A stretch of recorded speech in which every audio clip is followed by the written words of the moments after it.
Southeast governors abandoned my father in death, Ojukwu sons lament. Afamefuna Odumegu Ojukwu, son of Bianca Ojukwu, has openly accused governors of the five southeast states of abandoning his father, deemed Chukwuemeka Odumegu Ojukwu, in death. Ojukwu's widow, Bianca, had raised similar issues in the past, including at the second edition of Ojukwu Annual Lecture of the Chukwuemeka Odumegu Ojukwu University held on November 4th at the Igbariam campus, Anambra State. Ojukwu, leader of the default Republic of Biafra, who led his people to a 30-month civil war, died on November 26, 2011. Speaking at the 10th memorial of the late Igbo hero organized in Owerri in Imo State last Friday by the leader of Bim Masob, Chief Raphael Owazurike, the young Ojukwu lamented that government of states which his father fought to defend their people turned their back on him after his burial. Afamefuna, who recently earned his degree in mechanical and energy engineering from the University of North Texas, USA, noted that no government from the region had participated in his father's memorial ceremony in the last decade. He praised Owazurike for keeping Ojukwu's name alive at all costs and urged the Igbo to use the 10th anniversary of his exit to look back and look deep, while not forgetting the vision planted so long ago. He said, 10 years ago when my father, Ikemba Eze-Igbo Gburugburu, left us, I was a child, yet I can never forget the outpouring of love that you, Umune, showed him in life and in death. You stood with him. Since that fateful day 10 years ago, Okenwa Chief Raphael Wazurike, who in his lifetime took the baton of fighting for our people, has also taken it upon himself to celebrate my father year after year. As he honored the Ikemba in life, he has continued to honor him in death. In this almost 10 years, no state governor in the southeast has done this incredible and noble task, despite the fact that Eze-Igbo Gburugburu was our leader through a war to save us from the genocide that faced our people. Today, we live in a world where many prefer to forget the battles which were waged to bring us this far.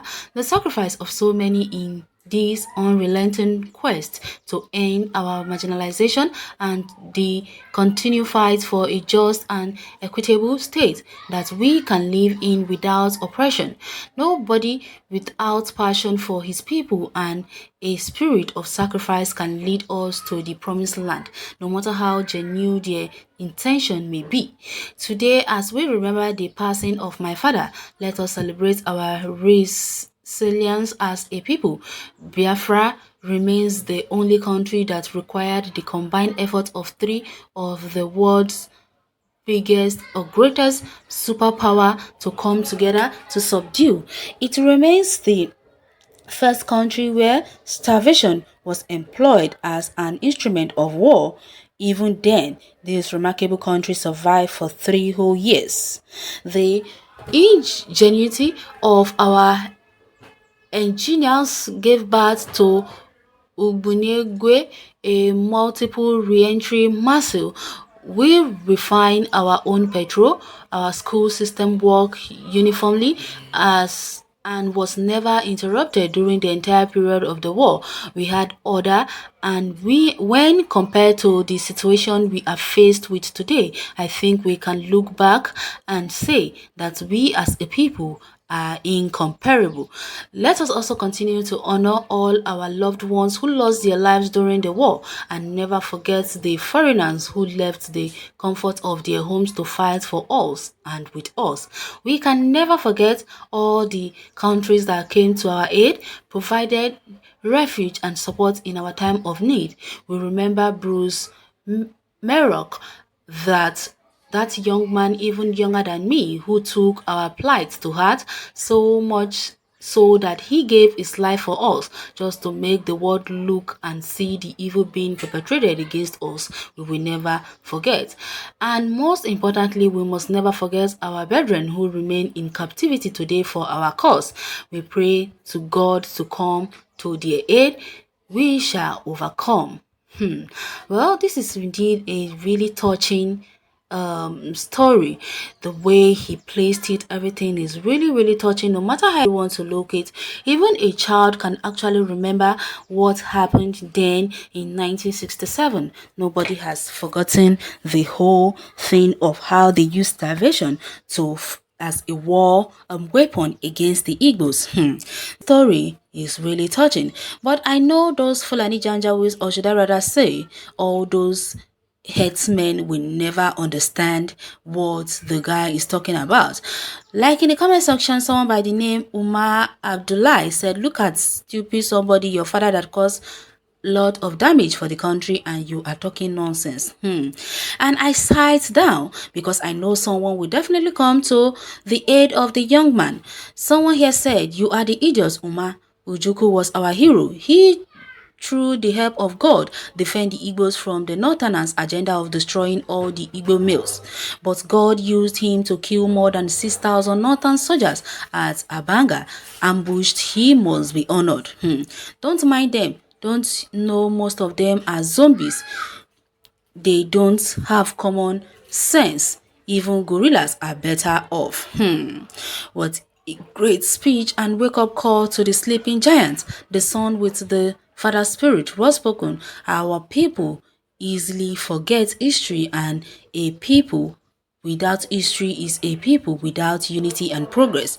I'm happy that the spirit of Ikemba lives on in Afa Mefuna, Afa Ndi Igbo na Afa Ikemba. Ama Efu, okay. I can't should I rather say I can't subtitle that. Yes, Chukwemeka Odumegu Ojukwu should be honored, that anywhere his name is mentioned in all Biafra land, everybody must stand up. Why Biafra doesn't respect him, or should I say, neither remember him again? Well, someone said is laughing. Oh, did Mercy in Igbo land love Ojukwu? May I remind you that when Ojukwu contested, did Igbo voted for him just for a Senate seat, not governorship? They only tell you by mouth, but not with their heart. They are hypothetically minded people. Well, you can actually say that, but I will disagree with you. Just because he wasn't putting or he didn't got enough votes to be into power then does not really mean that no one in Igbo land really honors him. So many never understood what Ojukwu was fighting before, but they are waking up right now because they just should I rather say they are understanding it better now with Nnamdi Kanu's explanation. I think that is the better way for them to understand better now. That is why they are all giving a standing ovation to Ojukwu. Or you can go to the comment section and share your take on this article. Thanks for listening.